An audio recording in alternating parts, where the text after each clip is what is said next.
munti ko na makalimutan. Napakaganda pa naman ng ating baon na Di scoop ba? na talagang Ayan. dito nyo lamang, for the first time nyo lamang maririnig dito sa Mirasol Academy. Siyempre, Yes, dito diba? natin nire-reveal mga may init na scoop. Eto na, Kuya Roldan at Go. Kuya Romel. Oh. How true na Ano? itong si Andrea Brillantes Aha. ay wala na raw sa pangangalaga ng kanyang manager na si Tita Becky Aguilar. True ba yan? Oo. Alam mo, nakakausap pa lang si Tita Becky, wala naman siyang kinakwento sa akin na ganyan.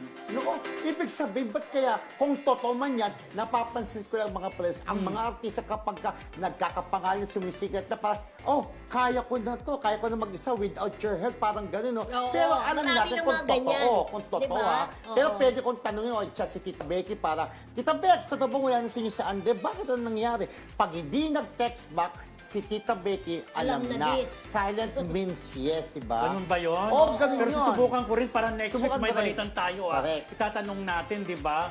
Sinong source mo dyan? Nakakaloka. Na syempre, hindi natin pwedeng i-reveal ang ating source, di ba? Pangalagaan mong Pero source ito, mo. very reliable ang ating source, di ba? Alam mo Yes. mga friendship, nalala ko talaga ang mga artista pag sumisikat, parang Correct. nanghinahin sila sa komisyon. Oo. Di ba? Parang sa tingin nila, Huwag na tayong lumayo, Kaya ko di na. ba? Dahil Oo. sa Soberano, di ba? Ogie Diaz. Oo, Ogie Diaz. So, Oh, huwag na si tayong Angel lumayo. Locsin na nagpasikat din, si Tita Becky, Becky. nawala rin. Kaya pinapa ko Jeneline Mercado eh. Yun Yung ang- sumikat talagang loyal na loyal kay Tita Becky. nakakatawa si Jenny, parang hindi ko sinasabi na walang utang na loob yung mga umalis sa May pamilya ng kanya-kanyang kanilang rason manager. naman. Pero may mga reason din talaga. Pero ang nakakatawa nga rin si Jenny until now, mula nag-start sa Starstruck hanggang ngayon na sikat, under pa rin siya kay Tita Becky And Aguilar, even di ba? Marian Rivera kay Popoy, di ba?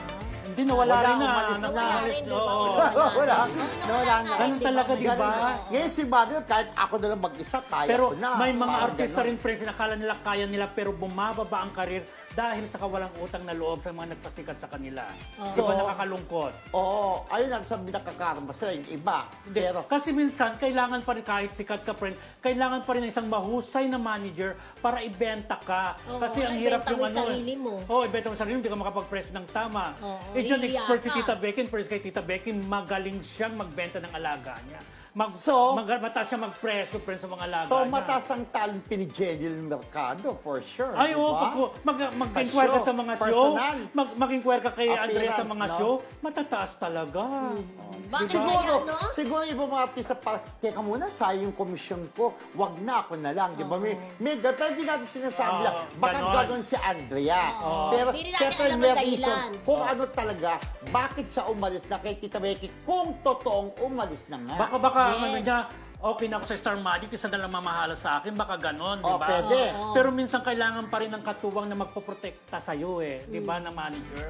Di Parang, ba? kasi si Sir Magic, kumi-kumi na to. Kumi-kumi pa rin si Tita Becky. Parang gano'n siguro. O parang kay Liza, thinking di ba, ko na lang. parang ito na lang Oo, naiwan ito sa na akin, lang, ganito, oo. ganito, hati dito, hati doon, hati doon. 40%, di Oo, ba? ganun Parang yun. gano'n. Pero may paliwanag na si Ogie, pero ayun, pabayaan na at least nagka-okay siya. Nag-sorry na si Andrea, ay si ano pala, Liza, kay Papo. Nag-sorry na si Ogie Diaz kay Papo. Kung nagkasakitan man sila Pero- ng damdamin.